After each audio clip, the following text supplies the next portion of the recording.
So our next reader is Douglas Van Dyke Jr. Douglas has published 5 books set in the epic fantasy world of Dorlo. It's a land rich in heroes, magic, legends, and ambitious gods who plot to circumvent the restriction of their own covenant. The fan favorite, the Widow Brigade, launched a 10 perfect 5-star ratings on Amazon, and his writing desk window looks out over the scenic St. Croix Valley. Bastard. I look out over a courtyard and a townhome complex. Come on up, Doug, read to us.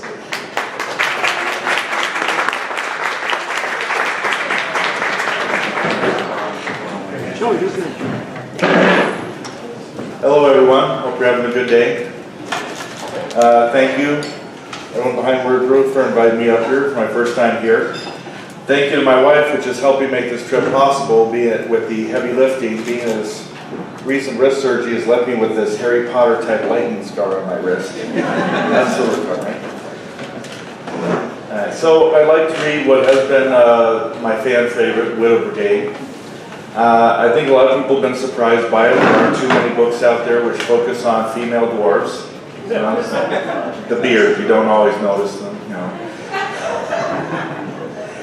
And a little background on the selection I'm going to read today. This is a case where the dwarven widows of a long war with those evil humans that have been attacking them have banded together to try to train to join in the fight.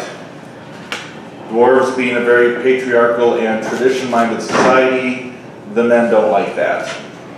And so this picks up with a clan sire who is going down to break up their training.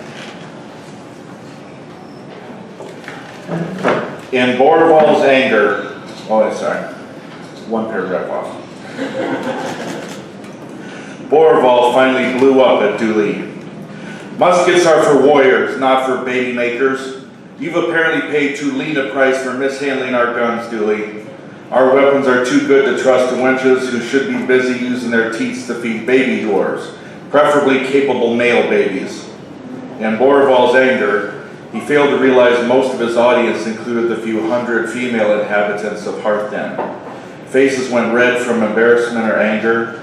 Young children found hands clapped over their ears before they could hear any worse comments. The clan sire stepped closer to the ranks of widows. They were losing concentration on the stances they held since Lely's last command. With a start, their drill master realized that she and the others were paying too much attention to Borval instead of performing the maneuvers. Lely Gorm shouted another command. Widows turned and stabbed the air, issuing more piercing cries. "We have an army," Borval insisted to the foremost row of women. "They have been gifted since birth to fight. Go back to your duties and crafts. The army doesn't need you." Fosha Spindleberg broke into his speech. "Your words hold nay truth." The clan sire wheeled around to face the respected female elder. Fosha didn't pause between words as she continued to speak. Borval was slow to get a word in as Fosha addressed him and all of Hearthden. "The army is in shambles compared to what it was years ago. Most of our promising young men, sons, fathers, husbands, my own included, lay dead. And you should honor their memory," Borval began, but Dooley cut him short. The two women stood on opposite sides of the clan sire, making him turn this way and that if he was to address both of them. "I honor my husband by doing what he died doing," Dooley proclaimed. "I'm ready myself to defend my home against the humans. Women throughout this hall have lost someone dear to them in this war. Those who take up arms and train with me already lost their future. They've nae man to comfort them, nae children to raise, and all of it was stripped of them by the humans. The only sacrifice they have left is their own lives, gladly offered to spare the rest of these women from the same grief." Borval had fists balled as he took a quick step towards Dooley. He didn't quite touch her, for it would have been very dishonorable, but he tried to make her give ground in fright. "We should have just exiled you when we had the chance." All of Hearthden heard a menacing growl come from the shadows. Borval's aggressive movement had brought forth the ire of Dooley's sole family member. The almost 3-year-old wolf now weighed over 100 pounds. Glora wasn't even sure how Dooley had money for her own food during seclusion, though the wolf seemed to have no problems at all. Bandit skulked around an abandoned cart, displaying all the grace and muscle of a healthy predator. His golden eyes and rumbling snarl focused on the clan sire. Some of the male warriors tightened their grips on weapons as they retreated from his advance.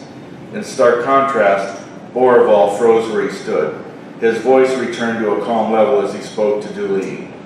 "Call off that cur, or we'll shoot it." Borival noted that Dooley seemed to casually consider his request. Bandit stalked ever closer. "I mean it. You won't even be able to use what's left of his pelt by the time we're done with him." Dooley decided not to push her luck. She used a firm voice on her pet wolf.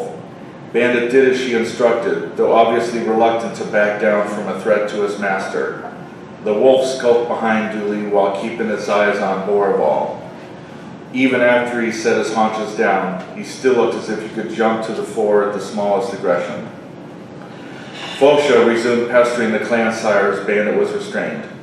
"Months go by as our warriors proclaim fewer and fewer victories. From what I hear, we no longer raid them. All our patrols do is hassle their advance into the mountains. We take in refugees who speak of other clans wiped out by Taraikans. How far will they push us? We have to train ourselves to be ready for the worst." Borival angrily stomped a few steps away from both women. Standing among his armed kin, he turned back and tried to give the widows an ultimatum. "Disperse now. Go back to your homes, and we won't have to use force." Glora and the other craftswomen of Harpden drew a breath in shock. Borival's stone brow dismissed their culture even as he tried to enforce it. The same customs that forbade women from fighting also restricted any male from physically imposing himself on a female. Dooley turned towards the ranks of widows. "Weapons down, but stand your ground. If the men want to remove us, let them do the work." Glora watched in amazement as the widows set aside their implements of war. Shauna tucked her axe into her belt. Katie dropped her boar spear on the ground. All the widows stood in an attentive pose. Fists on their hips, they waited any male that was bold enough to try carrying them from the spot. The male warriors were uneasy about the situation.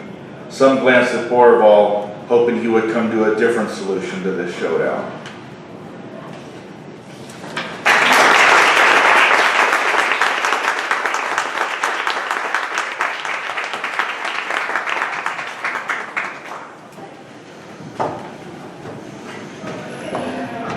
I've got a feeling this isn't going to end well for those guys, is it? It smells like it's going to go terribly wrong. Give Douglas another